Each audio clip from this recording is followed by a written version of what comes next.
The Dodgers are reportedly going to pursue superstar outfielder Kyle Tucker this offseason. We're talking about the week that was. We got some bad news about Blake Snell. We'll talk about Shohei Ohtani owning the Diamondbacks, this special moment over the weekend. But that's all coming up next on a jam-packed episode of Dodgers Dugout Live. It's time for Dodger baseball. Welcome to Dodger Stadium. This is the golden age of Dodger baseball. The Dodgers are building a dynasty. You guys ready to parade? We got a parade. The Dodgers punch back and head to the championship series. Ohtani starts the 50-50 club. Milky Magic. Freeman hits the ball to right field. She is gone. Start the party, Los Angeles. Your Dodgers have won the World Series. Think blue, bleed blue, and I'm out. What is up, Dodgers Nation, and welcome to another episode of Dodgers Dugout Live, the _1 Dodgers podcast and show on YouTube. My name is Doug McKain, credentialed member of Dodgers Media. You can follow me on X and Instagram at DMAC_LA. If you're new to the channel, hit the subscribe button, hit the notification bell, hit the like button for your Los Angeles Dodgers that are 27-14, best record in Major League Baseball, on pace for 107 wins this season. They get the split on the Diamondbacks. They go 6-4 on the 10-game road trip. We're going to talk about that. But today's Dodgers Dugout Live poll question of the show, I asked you guys over on the X, should the Dodgers pursue Kyle Tucker this offseason? Should the Dodgers sign outfielder Kyle Tucker, currently on the Cubs this offseason? And right now, 62% of you say yes, and 38% of you say no. And that's where we'll start the show today with the leadoff. Leading off, the hottest story in Dodger baseball. So the hottest story in Dodger baseball comes from Bob Nightingale. And yes, we are in May. Might be a little too early to talk player acquisitions in the offseason. And we'll have tons of time to talk about the week that was for the Dodgers. But Bob Nightingale says that the Los Angeles Dodgers plan to jump into the free agent fray for Cubs outfielder Kyle Tucker this winter. They may not be the high bidder, but they'll surely keep everyone honest, just as they did when they were in the Juan Soto sweepstakes. So, Dodger rumor meter, I'd probably give this a 2 Dodger dogs. People are talking. It's from a reputable reporter, friend of the show, Bob Nightingale.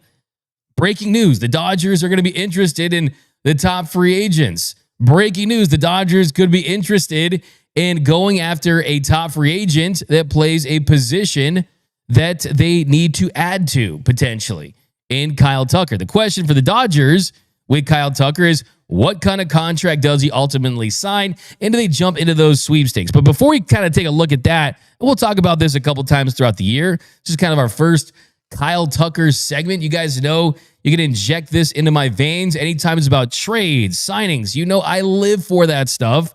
And the first thing is, how would he fit into the current nucleus and guys that are locked in for the future?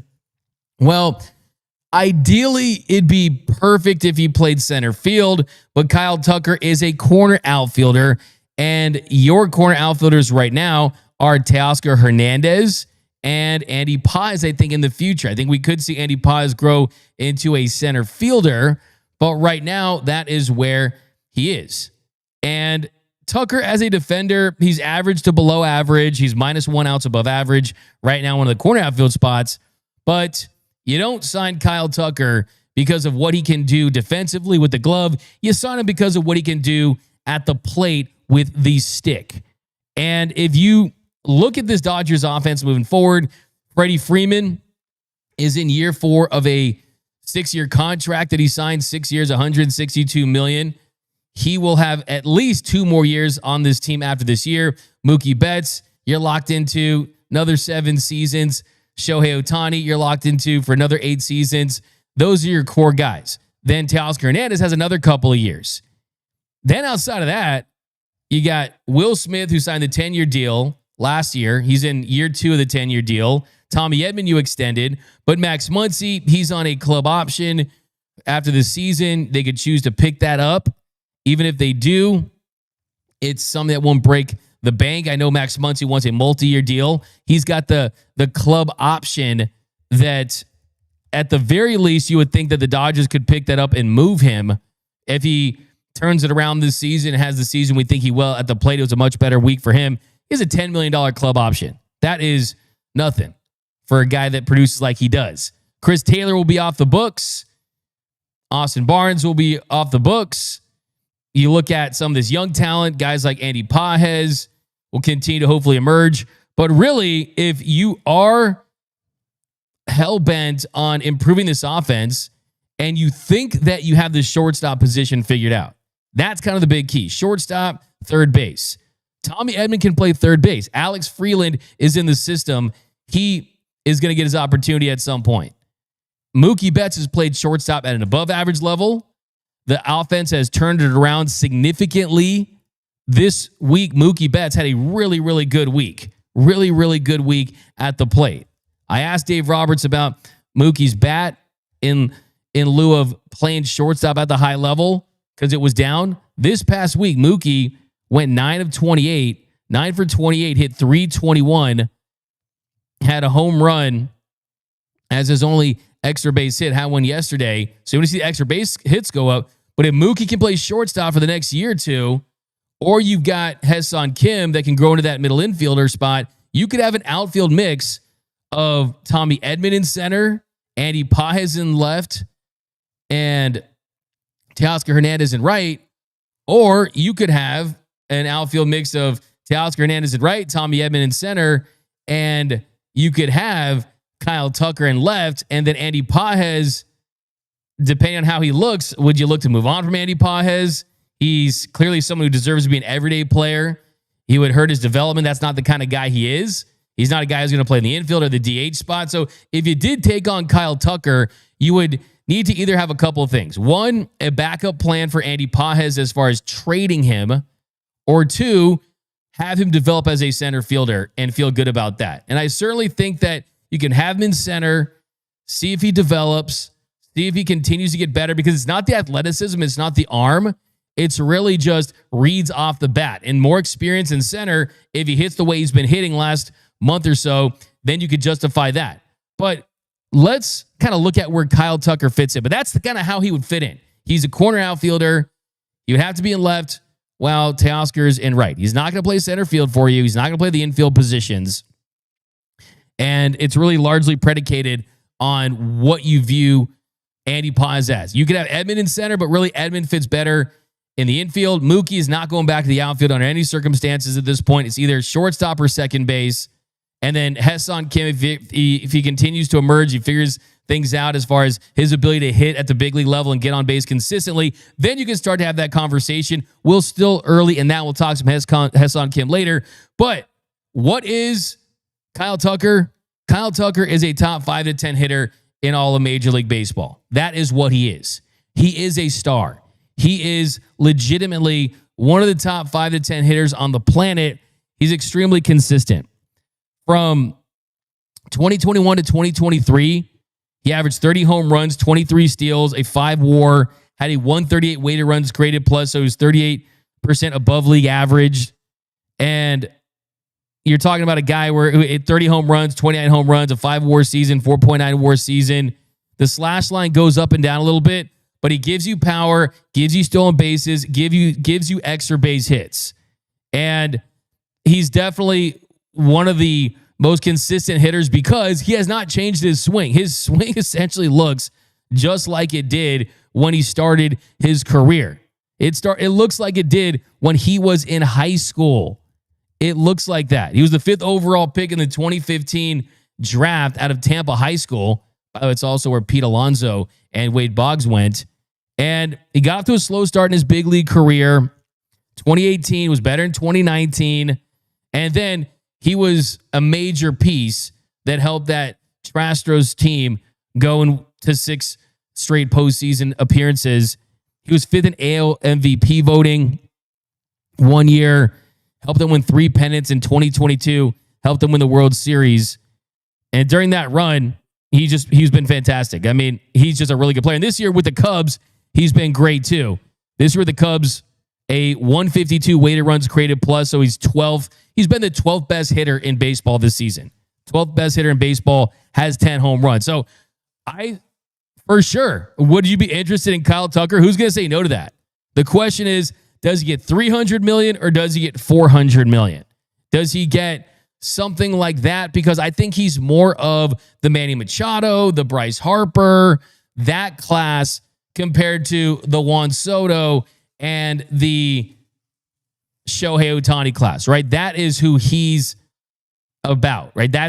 Those are his comps as far as how good of a hitter is he. I see him getting a 10-year, $300+ million deal as the floor. I think it could certainly be higher than that, something in the 350 to 375 range.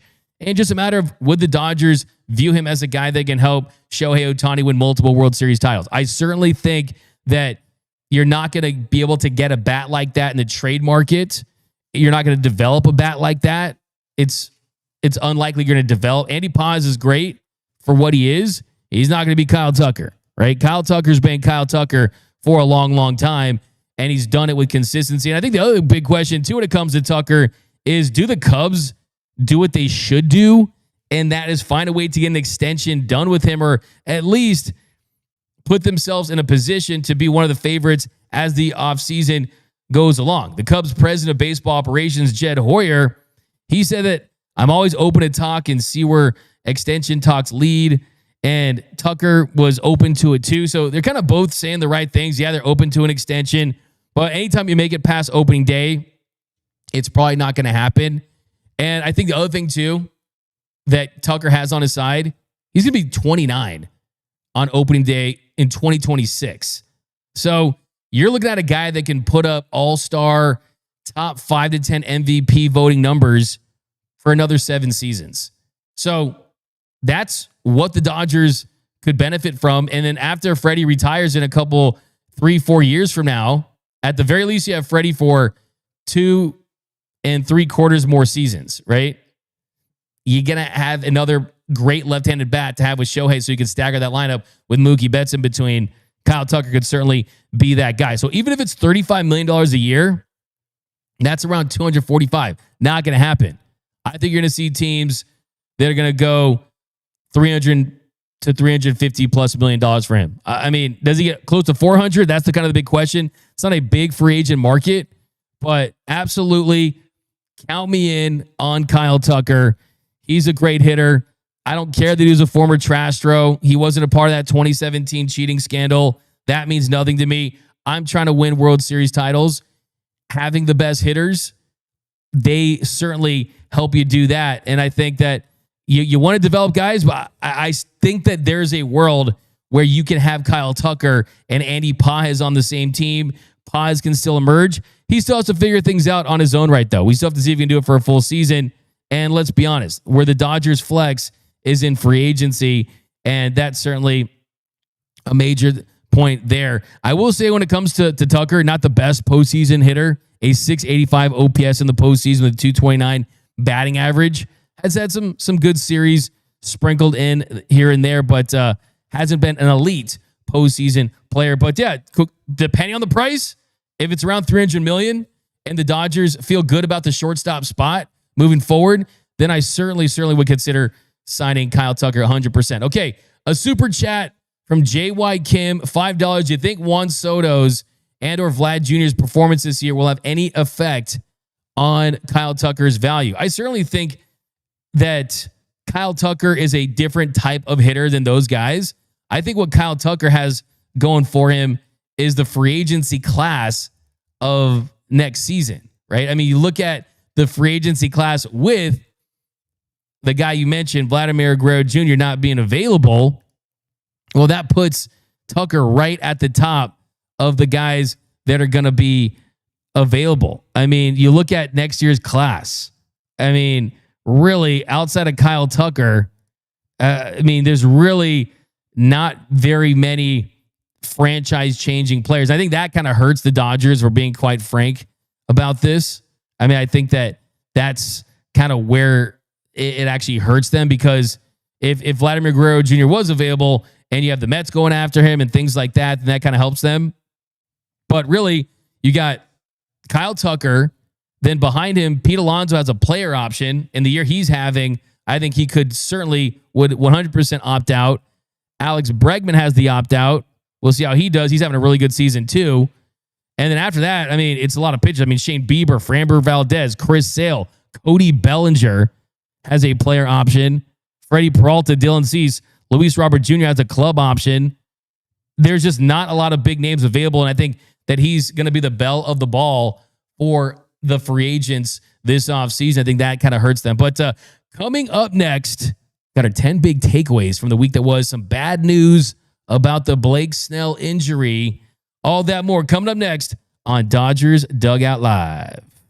What's up, Dodgers Nation? J-Rob here, and I'm hyped to announce our brand new series coming to the platform, the Dodger Fan Cave Series. In this series, we'll be looking across the country for the best Dodger fan caves that you all have to offer. I don't care how big, how small. I don't care if it's a bedroom, a bathroom, a basement, even a small shrine in your office. If it's about the Dodgers, we want to see it. Every week, we'll be taking your submissions, putting them in a competition-style vlog, and selecting a winner. That lucky winner will not only get a Dodgers Nation certified fan cave certificate, but you'll also be featured on the Dodgers Nation platform, specifically YouTube, and maybe on your favorite live show. Shout out to Dodgers Dugout. And welcome back to Dodgers Dugout Live, the number one Dodgers show and podcast on YouTube. By the way, if you haven't been watching the Fan Cave series, it's a lot of fun. We appreciate all the submissions. The host of that series, J-Rob, Mr. John Robinson, he's rocking with us today. J-Rob, talk to me about this series, and I think we got an update on one of the winners, right? Yes, I just want to say thank you to everybody that has submitted to the Dodgers Fan Cave battles. We've had so many submissions with these great stories, great just the history behind some of your fandom. We love to see it. We've had everything from women, children, men that are in their late 40s. I mean, it doesn't matter. There's so much history in this project. I want to say thank you to everybody who has submitted. Shout out to our very first winner, Frank Guerrero. His was awesome. Our episode 2 winner last week, David Vasquez. We appreciate you. Your fan cave was awesome. David, if you're watching this, please send your email address to contribute@dodgersnation.com. I want to get you your certificate, and we also want to get you that Amazon gift card. And obviously, this week we'll be dropping episode 3, so make sure you join this series. We really appreciate us having the opportunity to look at your fan caves. And you just never know. Me, Noel, D-Mac, we might be coming to check out your fan cave in person. So keep joining in the Dodgers Fan Cave series, and thank you so much for just being a part of it. Awesome. Yeah, so be sure to check that out. Definitely go check out the fan caves, and also get merched up by gearup.la. That's the official merchandise of Dodgers Nation. We've cooked up some new shirts.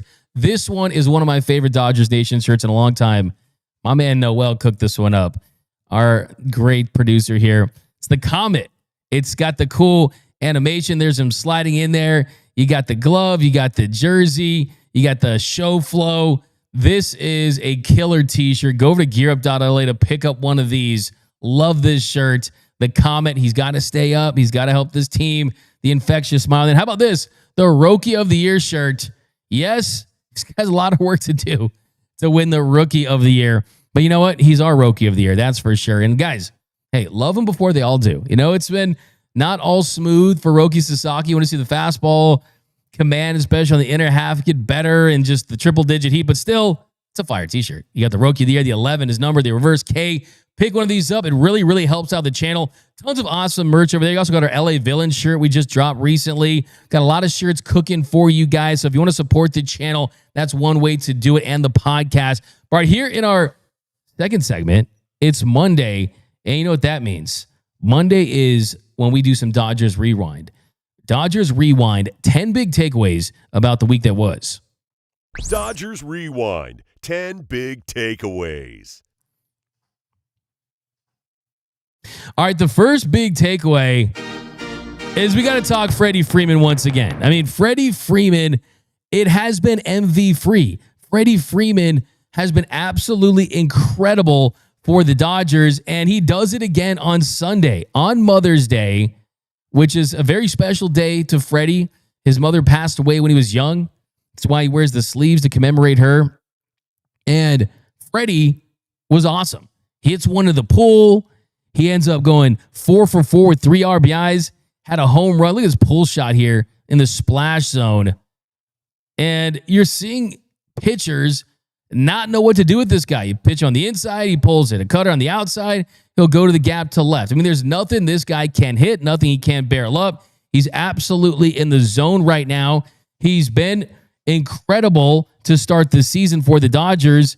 Right now, he's in 376, a 437 on base, slugging 734, has a 215 weighted runs created plus, 9 home runs, and 33 RBIs. Freddie Freeman at 35 is having the best start of his career. Could be going on to having the best season of his career, which was 2023. And I think at this point, it's fair to say that Mookie, Freddie, and Shohei are all still performing like prime players. They're all performing like MVPs. The MV3 has 3 players that are still at the peak of their powers, and that's why you should be as aggressive as ever when it comes to player acquisition. If you need a starter, go get one. Need a reliever? Go get one. Need another bat? Go get one. And it's because when I see Freddie Freeman hit like he did this weekend, when I see Shohei Ohtani have a moment like he did this weekend, when I see Mookie Betts hit a home run and play shortstop like he's doing, that's when it makes me feel more than ever, hey, you can never be too aggressive. You can never be too aggressive. And it's because of the way these guys are performing that makes me feel like that more than ever. Because this is a team that really has a chance to go down as one of the best teams in Dodgers history. That's how good they are. Their wins and loss record is not overly elite because of the struggles they've been through, but they still have the best record in baseball. They're still on pace for 107 games. So that's why I still think that this team has everything in front of them. And Freddie Freeman, even the new normal version of him, that's ankle is not at 100%, is still out here absolutely terrorizing pitchers. And it's great to see because at some point, Freddie's going to slow down. He's going to fall off the proverbial cliff just a little bit. But as I've called him, he's Major League Baseball's version of fine wine. He's getting better with age. And after the surgery, after the year he had, I was a little worried. Maybe this is the year where Freddie Freeman starts to slow down a little bit and Father Time knocks on his door to have a conversation. Well, that door is locked shut. He's not coming through there. And Freddie still is in his peak prime. And here's what he had to say after the game about his big afternoon in AZ. I mean, it would be hard not to say so. I've obviously felt very good for a couple of weeks now. And, you know, this has been a long road trip, 10 games in a row, long fights, late nights. I'm pretty proud that we were able to get a winning road streak. I wish I had a real answer, but I don't. I think they've been talking to me about this for a few years now, but I don't know. I've always enjoyed playing here, and hopefully it continues. Yeah, he loves playing in Arizona. He's had a lot of success there, and he's just been absolutely raking of late. And look, it's very early to talk MVP, but the truth of the matter is he's right up there with Shohei Ohtani. And I think that Shohei Ohtani, to win the MVP, is going to have to pitch this season. I truly think that he's going to have to pitch this season, which he is on track to do, and I fully expect him to do. But how about Freddie Freeman? He snapped the 14-game hitting streak, but I mean, dude hit 500, led the team with 12 RBIs, had 7 extra base hits, had 3 on Sunday, now has over 900 extra base hits in his career. Just a 70th player in Major League Baseball history to have over 900 career extra base hits. He is my Dodgers player of the week. And then here was Freddie also talking about how special it was to have the performance that he did playing for his mom on Mother's Day.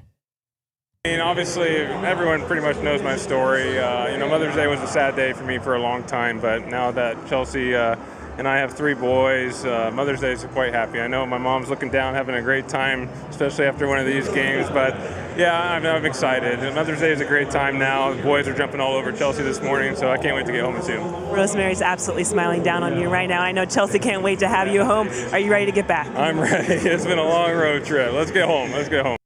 I love that. So yeah, as he pointed out, if you don't know, Freddie Freeman's mother, Rosemary Freeman, died of melanoma on June 13, 2000 when he was 10 years old.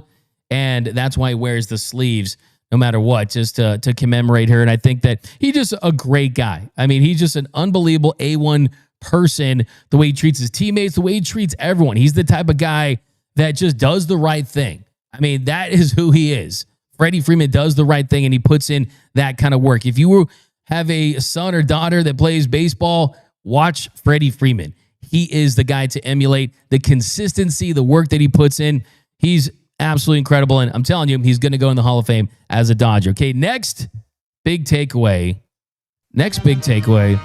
is not as rosy. It's not as rosy. That's how these go. They interchange a little bit. Next big takeaway is about Blake Snell. So Blake Snell has not started his throwing progression yet, and he's still feeling some discomfort in his shoulder, and he's going to pay a visit to Dr. Neil Elitroch, and that's today. So it's a concern for sure. He was placed on the 15-day IL on April 6th. The Dodgers were optimistic that it was going to be minimal, that it wasn't going to be something that was going to have these twists and turns, and that the inflammation was going to go down. They didn't find anything additionally on the MRIs that would give them more concern. But Dave said that, it is a concern at this point because you're going to see Dr. Neil Elitroch. I mean, that's like the Grim Reaper, really, when it comes to baseball injuries. Because when you're seeing him, it means it's serious. It means that you can't figure out why you're not getting healthy at that point. And it definitely was. It was supposed to happen anyway. So it's not like that they were experiencing something that made this an emergency, because players meet with him and it's not reported sometimes. But anytime it's the shoulder, that's always very, very concerning, because that's really difficult. He was also sick, and then that kind of pushed him back a couple of days. But let's hope that this is not the start of something really bad. This is not the start of Jason Schmidt 2.0. I would hate to think that Jason Schmidt, who already has 5 times as many starts as Blake Snell in his career, because Snell's only started 2 games. Schmidt, who was a agent 0 for the Giants and was a thief that stole money from the Dodgers. And the funny thing is, Ned Colletti and the gang knew that his shoulder was messed up. They signed him anyway. I digress on that. It's a story for a different show. But in the event that Blake Snell is not right, which I hope it's not the case, but you guys know I have to kind of prepare you for anything, right? You better go out there and make sure you got the requisite starting pitching to make a run, because you got Clayton Kershaw coming back. Shohei's going to pitch. Tony's look really good. Emmett Sheehan, he's coming back. We'll get some updates on Emmett Sheehan tomorrow. Got a lot on that tomorrow. Kyle Hurt towards the end. River Ryan, Gavin Stone, they're going to be out the whole season. But if you do not have the confidence that you're going to have at the very least one of Blake Snell and Tyler Glasnow, look, I don't care how many pitchers you got. I don't care that you got Roki Sasaki. Roki hasn't pitched like a guy that you could see being a frontline starter in the postseason yet. That could change. Yamamoto's the only guy that truly has been this ace wire to wire in all of his opportunities. So if the Dodgers need to make a trade, absolutely. Whether it be a Pablo Lopez, Jose Barrios, guys like that, you have to consider all your options because of how good this offense still is, because of where this talent is in the timeline of their careers. There's all gas, no brakes. And you look at Glasnow, he's a guy who was injury prone. You sign him, he hasn't been able to stay on the mound. Blake Snell, he's had some injury issues throughout his career, hasn't been able to stay on the mound yet. You took the risk on those upside guys, and that's fine. But I think it's only fine is if you're willing to pivot to that next move and get reinforcements in the event that you don't have those guys where you need them to be. And yes, Bankus Spears is building up. He looks good. I have faith in Clayton Kershaw. I have faith in Shohei. I like the depth of this group. But let's be honest, you don't want to live through what happened last year. What happened last year was miraculous. The likelihood of winning the World Series with 3 starters is probably not going to happen again. So that's the latest on Blake Snell. We will wait to see what Dave Roberts has to say tomorrow after that meeting with Dr. Neil Elitrach, and if they take more imaging and kind of what they say, but he's going to be out for a significant amount of time. But I think the one thing that I remember when I keep thinking about Blake Snell is, look, they did see in the initial MRI that he did not sustain any structural damage to his left shoulder. So, I mean, he's been scratching those bullpen sessions, but the fact that it's structurally still intact makes me feel better, and I'm hoping that it is just long-term inflammation and that he's going to be fine. But hey, I will say, Blake Snell's out. Hey, if you want to contend, you got to spend. But if you want to parade, you got to make a trade if you're losing multiple frontline starters. I truly believe that's the case. All right, next big take. Let's do some positive ones here, guys. Let's actually do some super chats here. This is where I'm Ethan Ingram. Give me a comment of the show here. Comment of the show. You win. Perfect. $4.99. Douglas, I love you, but if you don't get to the Snell news very soon, I'm going to lose it. Well, that was the Snell news. The bad news is, hasn't bounced back enough to start playing catch. Still feeling discomfort. Has been sick too, just generally under the weather. So that's been a factor a little bit as well. But Dr. Neil Elitrach is going to be paid a visit by Mr. Snell, and hopefully Snellzilla, they don't find anything additionally that has led to his ability to get back to his throwing progression. All right, 4-seater 777, another comment of the show. Let me give you a fire tick, actually. It's been a while. Fire take. We've got $4.99. If you had to make a trade right now with a team or teams, what player or players would you trade for? What Dodgers would you trade? It's a pretty loaded question. We'll save that one for the seventh inning stretch. We've got some more coming up next, but let's do some more positive takeaways. Positive takeaway is you guys have called him the con. You guys have said Michael Conforto, but I'm here to back up Michael Conforto. I'm here to have his back when everyone wants to write him off. He's the punching bag of the week, the punching bag of the month. He's the guy that's taking on the arrows because there's always that one slumping Dodger that everyone has to move off from, and everyone's got to tweet all of his stats and how big of a slump he's in. Yes, bad slump, was 1 for 40 at one point. But what did Jose Mota say on the show? What have I been saying on the show? He has been hitting the ball hard. It's just the launch angle has been leading to too many ground outs. We're seeing him lift the ball more. Yesterday, he had a 2-hit game, including a double. It was his first extra base hit since April 5th. He had an RBI. So he goes 2 for 3, had a single and a double, first extra base hit since April 5th. And I feel like Michael Conforto is going to be a much better hitter the next couple of weeks. I mean, really, the standard is low. The bar is set low for sure based on the slump that he was in. But you're seeing better at bats. I mean, that's not trying to do too much. You got a fastball in the outer half, hits it off the wall. And, hey, he took the hit by the pitch. He got hit. He got beaned when he was at the plate and Shohei Ohtani came hit the bomb. So Michael Conforto is showing some signs of life. And the most important thing is, you guys know this. I tell you sometimes what I want them to do, and then other times I tell you what I think they're going to do. And I think that the former is more beneficial to you because then you're not surprised when they do or they don't do something. And I'm telling you, they're going to give Michael Conforto up until the All-Star break at the very least, and until after, to see if he can figure things out and become one of the best hitters in baseball in the second half, like we saw in the last couple of months of the season. So some positive news on Conforto, and then some really positive news on the pitching side as well. Let's talk about Tony Gonsolin. The Catman has been incredible since he's been back based on where the Dodgers staff is and what they need. He went right back into this rotation. He missed over 600 days, and he has given this team exactly what they needed during that 10-game road trip, during the absence of Glasnow and Blake Snell. He allowed 2 runs in his 10 innings of work, had 12 strikeouts this week, had 5 scoreless on Sunday against the Diamondbacks. And he was on just 4 days rest. He was the first Dodgers pitcher of the year to have that success on 4 days rest. Tony Gonsolin, the Gonslinger, the Catman on the mound. It's not perfect yet, but the swing and miss is there. That is what I'm so impressed about when it comes to Tony Gonsolin. We've seen Dustin May struggle to miss bats, give up a lot of hard contact. Tony Gonsolin is getting swings and misses, and it's just a couple starts, but a 33.3% strikeout rate to a 6.3% walk rate. That's a 27% strikeout to walk ratio. That is very, very impressive. Also, the expected numbers, really love him too. Has posted a 2.81 ERA, a 2.43 expected ERA. That's in his favor.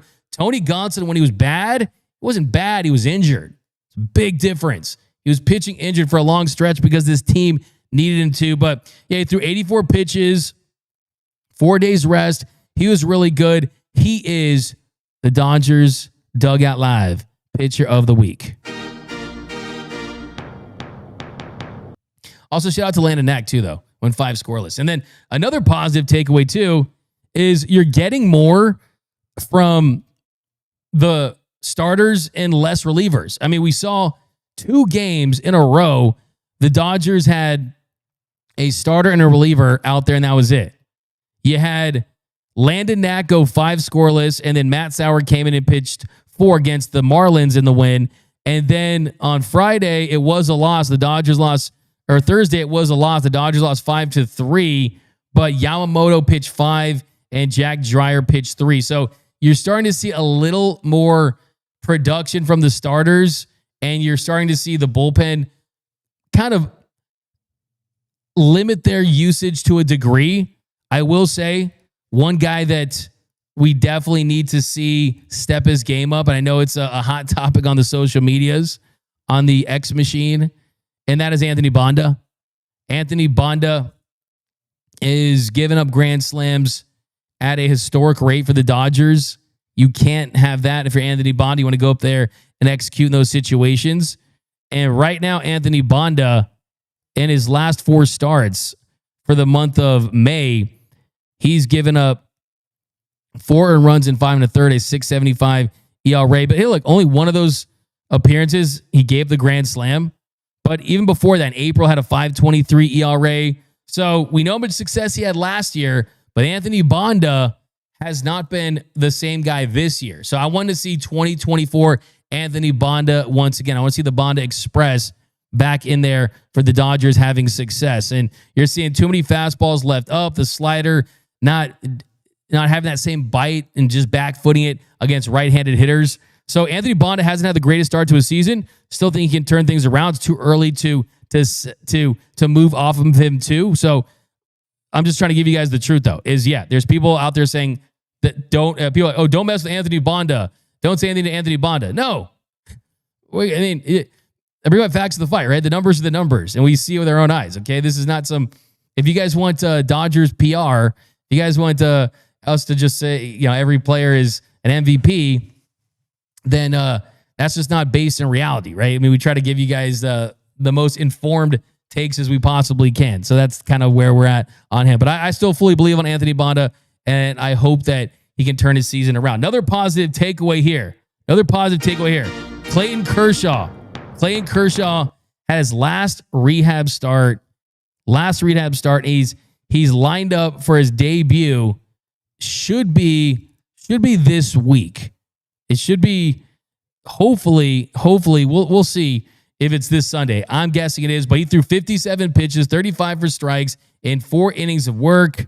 A little lighter of a workload than we've seen from his previous rehab starts, but he's eligible to be activated from the 60-day IL this weekend, and he's lined up to start against the Angels this Sunday. I told you guys a couple weeks ago, I thought it was going to be against the Angels on Sunday. I still believe that.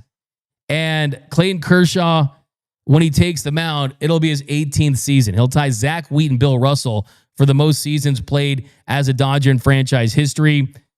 And him and Russell are the only ones that play for the Los Angeles Dodgers, which is cool. He'll also set the record for most seasons pitched for the Dodgers. It's also 32 strikeouts away from 3,000. So King Kersh, where my Kershans at? I think he's going to be back this Sunday, and they're going to need him. They really are going to need him. That's certainly something that I think is evident at this point, is they don't have the luxury at this point, but I think it's more of a a necessity. Okay, a couple more, and then we're going to go to the seventh inning stretch. Let's talk a little bit about Shohei Ohtani because, look, I know I spent a lot of shows this weekend talking about Ohtani. He was second for my player of the week. Freddie gets it, but he had 8 extra base hits, 10 ribbies, had a 1,390 OPS, and he had the moment of the week. That's when he comes up in the ninth inning, an 11-11 game, Shohei Ohtani at the plate, and it was Ohtani doing Ohtani things. The 1-2 coming from Thompson. And Ohtani torches one, tosses the bat, and watches it fly.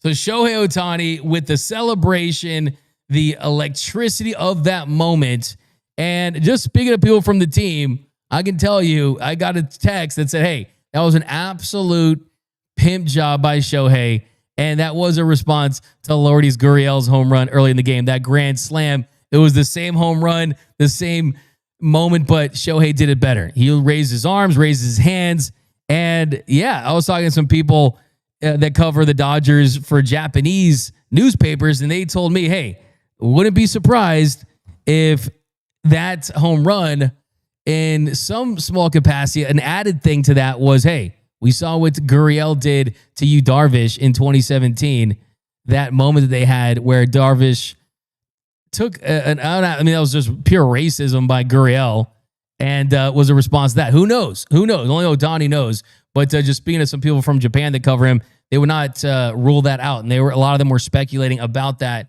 in the Japanese media, which I find really interesting. But how wild is this?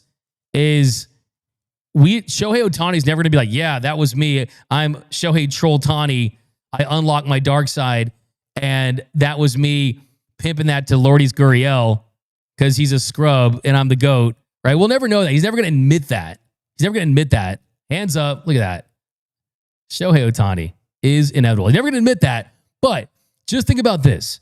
He's a designated hitter. He's not playing in the field. He's not pitching. So he does have a lot of time in the Dodgers dugout. And he spends time in that Dodgers dugout.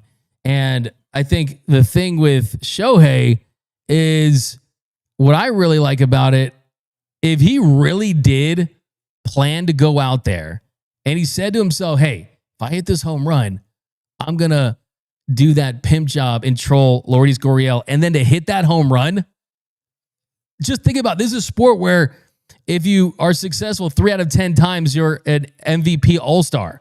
For him to actually come through in that moment, this guy's incredible. This guy's absolutely on another level. He's on another planet. He is the best player in baseball, especially when he starts pitching. You can make the case that Judge is the better hitter, but you look at their baseball savant pages, and they're very similar. I mean, it is really close enough to the second where Shohei throws a baseball off that mound, it's Shohei 10 out of 10. The debate ends. There's no debate there. And I also think you could take it a step further in that what Shohei Ohtani is doing in Major League Baseball is more impressive than what any other athlete is doing in their sport. Think about this. We've seen basketball, Joker and Shea Gilgeous-Alexander. They played okay. They played pretty solid by their standards. They haven't played like MVPs in that series. Look at football. Patrick Mahomes, he loses in the Super Bowl to the Eagles. His advanced numbers don't even say he's that elite. They say that Josh Allen right now is a better quarterback in the regular season. So it's not like Patrick Mahomes is really on the Brady trajectory anymore. Shohei Ohtani is the one guy in those major sports, and Connor McDavid's another guy you could throw out there. But Shohei Ohtani is truly the one guy in the 4 major sports right now. Lionel Messi, he's already out of La Liga. He's not in the Champions League anymore. He's not with Barcelona, right? I mean, Ronaldo, the same thing, right? Shohei Ohtani is the one guy who is chasing all-time greatness in his sport right now. That's just the truth. Shohei Ohtani, what he's doing in baseball is more impressive than what the Joker is doing in the NBA or SGA is doing in the NBA. It's more impressive than what Patrick Mahomes is doing in the NFL. It's more impressive than what Connor McDavid is doing in the NHL. Last year, he did something that's never been done before, a 50-50 season. This year, he's putting up another MVP season, and he's going to pitch. The man who hit that FU home run, 113 miles per hour off the bat, is going to throw a baseball that's going to hit 100 miles per hour and then combine that with a devastating splitter and a sweeper, and he's going to be an elite pitcher. That same guy is going to do that. It's incomprehensible. It'd be like if Patrick Mahomes was going to be Myles Garrett too, right? It ain't happening, right? That's not happening. So it's another example. Hey, savor this, embrace this, enjoy this. We'll never see this again. And for my young Dodgers fans, soak this all in. Soak this up. And by the way, my favorite thing about that clip was seeing all the Dodgers fans behind him cheering all that Dodger blue. We know how many Dodgers fans are in Arizona and the turnout that they get there in Dodger Stadium Southwest.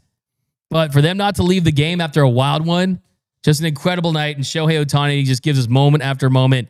And that's just kind of one of those, hey, you're going to remember where you were when you watched that moment, because he's had a lot of those as a Dodger, and they're continuing to pile up. Okay. Doug, real quick, we have some breaking news. Breaking news. So what do you got? The Dodgers have acquired outfitter Stuart Baroa from the Toronto Blue Jays in exchange for cash consideration. Awesome. So we'll look into that. That'll be coming up next year. Actually, let's get right into that. So who did you see who broke that story? Yes. So the Dodgers themselves posted about it, and then Fabian Ardai added some context. Toronto had DFA'd him on May 7th, but the Dodgers themselves tweeted about it. Awesome. So we'll look into him. Don't expect much out of that move, but we'll look into that one. I mean, a DFA can on May 17th.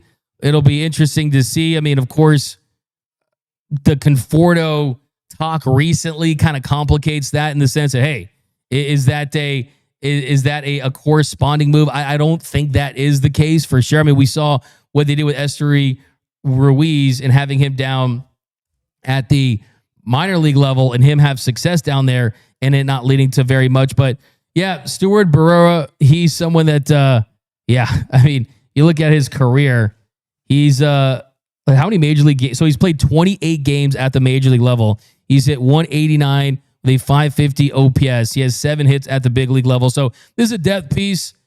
I wouldn't expect much of this at the moment. A depth piece on the margins for sure. But coming up next, we got the 7th inning stretch. That's where I answer all of your questions about all things about Dodger baseball.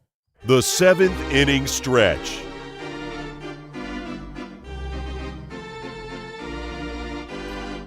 All right, we got a super chat from Dan Tacular, Cheesehead 499. Not sure what that even meant, but awesome.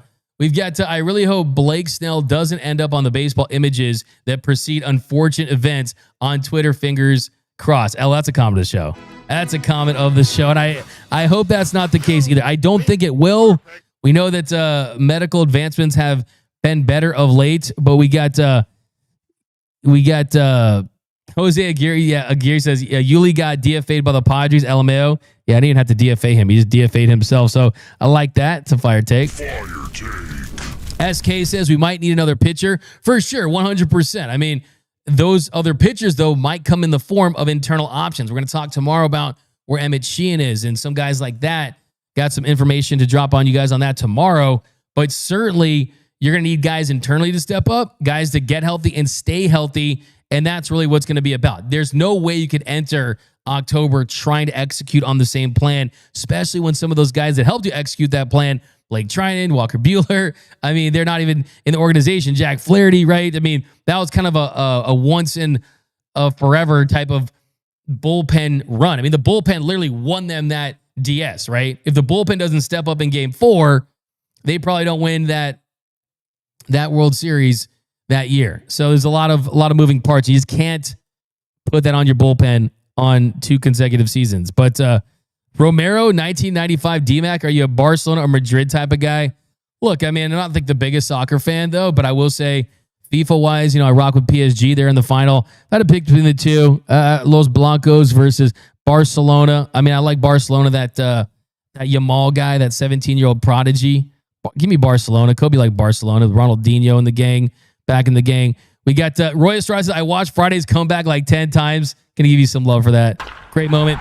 Nando 390. Kershaw can't give it up. He'll be pitching for the Savannah Bananas next. Oh, come on. That's a bruh. That's a bruh. Come on now. We got Yanni Ura. Every action is followed by a reaction. This is Ohtani exercising American entertainment for sure. He couldn't possibly do what he did here 5 years ago. He is slowly but surely going beyond NPB. That's funny that you mentioned that because that's something that I was told too about some of these Japanese reporters I was speaking to over the weekend is they're like surprised, like, wow, this is just kind of like rare for a player like that to show that emotion like he did. But this is Shohei, man. I mean, you've heard people say unlocking the dark side and Shohei Ohtani. This is a guy that does the things that he does, knows how to tap into some extra gear that most players just don't have access to. And if you have to tap into the petty side, then do that. But I love this version of Shohei, showing his emotion. He posted the picture with his daughter. We know more about the guy in a year and a half than we did in 6 years in Anaheim. I've said it before. Anaheim, that was college, right? He went there, kind of found out who he was. The Dodgers, this is Shohei Ohtani in the real world doing real things. And I love seeing him open up and show this side of his personality and just show the kind of fire that he has inside him. It's just incredible. El Dunardo says incomprehensible about Shohei Ohtani for sure. Absolutely. It truly is. Yanni, the best player in baseball is Ohtani. The best entertainer is Ohtani. It's kind of the show. I love that. Mr. Classic, I thought we got Tucker. No, they're going to pursue Tucker. I'm going to trade for him. Cash considerations is better than Baroa. Ray Soto getting a jab on the new Dodger. Ray Hunt Baroa. Cash considerations is pretty good. Hey, man. And cash considerations got us Trace Thompson. He was good that year. Dan T says, I'm going to miss cash considerations. Yeah. At some point, I want to get a Dodgers customized jersey that just has a dollar sign and it just says cash considerations. That'd be cool. We've got Roy Estrada. Who the hell is this outfit from Toronto? Yeah, I'm going to do some digging. I'm going to try to reach out to some Toronto people, and we'll give you guys some more information on tomorrow's show for sure. We've got History Man 0828. As long as we have game one of the 2025 World Series at Dodgers Stadium, that's all that matters. Then they can repeat. Let's see what else we got. Carmen Alexander says, Shohei is so polite. I don't think he would intentionally troll someone. I don't think so either. I would not think that either. But there's also a lot of things that have surprised us about Shohei Ohtani. I mean, the emotion that he showed after he hit that first home run in the postseason off of Dylan Cease, chucking the bat the way he did. There's life in there, man. There's fire and passion in there. And he's also a guy that he knows how to fuel himself. So I do think that, like, at the very least, it was an epic pimp job. Yeah, at the very least, it was a epic pimp job and something I don't think we would have seen while he was with the Angels. I think that the confidence, being around these guys, being in an organization that wants him to be him, right? That wants him to show that emotion, to take it to that level. I think that he's benefited from that, and they clearly have gotten the best version of Shohei Ohtani for sure. Guys, talking about Josh Allen. Okay, when is Kershaw coming back? I think it's going to be this Sunday against the Angels. By the way, the Dodgers taking on the AL this week. You got the A's for a series. You got the Angels. So you got the day off today, and you got the Angels end of the week and the A's to start the week. So all home games. We've got D-Mac buys the Rockies from Mr. Classic. Yeah. How about that? Bud Black getting fired by the Rockies. I mean, the Rockies are an absolute train wreck of an organization. Dave Roberts said, I don't think Casey Stengel could manage them and change the outcome. So that was hilarious for him to say that. Dave said, I'm bummed. I'm disappointed.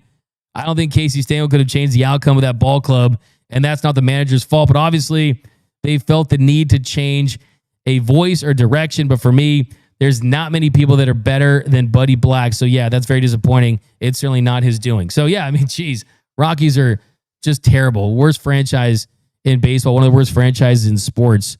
We got Kyle Tucker would be great. I'd buy the Rockies. Yeah, all your super chat money, guys, we'll just put that together and we'll buy the Rockies. Jose Aguirre, D-Mac, no setbacks for Kirsch and him coming back right on schedule. Gives me a great feeling about the GOAT's comeback season. I like that. Give a little comment to the show. Claudia 11, Shohei's undercover trolling is next level. He also knew the ball was out. Looking at you, Puig. That's from Heasley. Yeah, he knew that was gone. Yeah, let me know. Do you guys think that Shohei was trolling or not? You can't tell me he wasn't. He had to have been. I mean, it's the same celebration, essentially. And then you got the Gurriel ties. And then, hey, who'd he hit the grand slam off, right? Yeah. that goes off of a pitcher that he's friends with, but also he had his back of Roki earlier in the game too. So let's not forget that too. Roki was pitching earlier in the game, and that hurt him a little for sure. We got to NS. Shohei trolled him. Gurriel is a clown.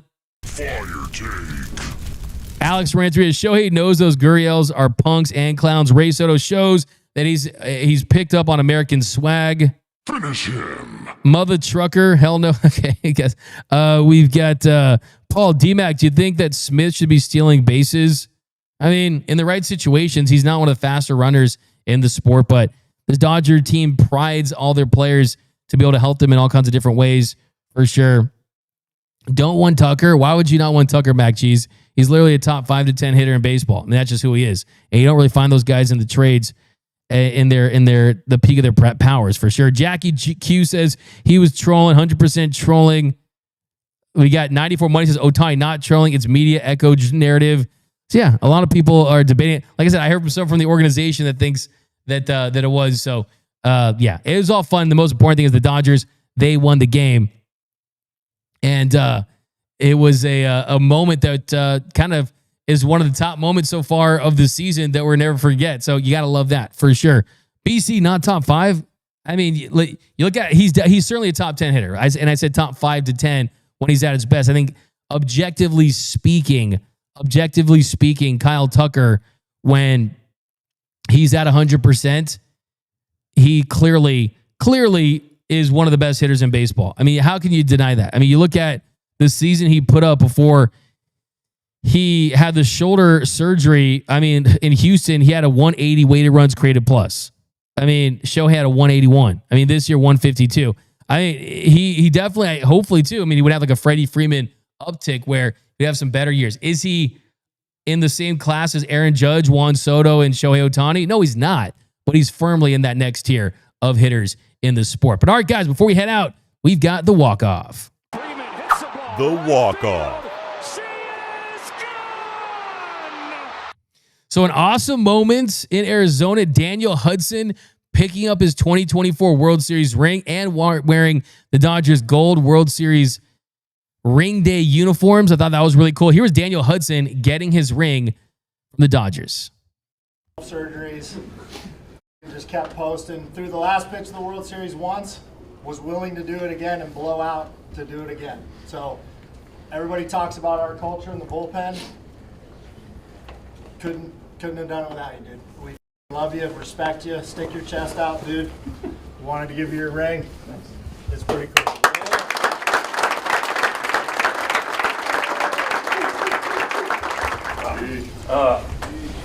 Thank you guys. Obviously, it means a lot to me being able to come back here and see all you guys. So this is very much appreciated. Something about last year, going into it, I was pretty sure it was going to be my last season. Then you kind of get going through the season and have success. Like, am I making the right decision here? I don't know. And then it was about, what was it, Doc, mid-August when you put me in timeout for like 10 days? So Daniel Hudson, what a great moment there, getting his World Series ring. And he was big for the Dodgers. I mean, he was great in the DS, didn't give him a run. Great in the NLCS, didn't give him a run. At the beginning of the World Series, had a scoreless appearance in Game 3. And then he had a 1-run lead in Game 4 and gave up that grand slam to Volpe. But hey, look, I mean, he had a 3 ERA. He had 10 saves, 63 strikeouts, a 1.29 ERA plus last season for the Dodgers. I mean, you could make the case that they don't win the World Series with his contributions because of how razor thin the margins were and what they needed out of the bullpen. So great to see Huddy go out as a 2-time champ. That was cool. And I hope to have him on the show, man. Talk about it here on Dodgers Dugout Live, his experience with LA both times. But that's going to do it for this episode of Dodgers Dugout Live. My name is Doug McKain. You can follow me on X and Instagram at DMac_LA. If you haven't yet, do me a huge favor. Hit the subscribe button. Hit the notification bell. Hit the like button. Also, join the Discord channel. Thousands of Dodgers fans in there. Subscribe to the Big Lead. And most importantly, remember, there's nothing that brings us together quite like Dodger baseball. And until next time, think blue, bleed blue, and I'm out.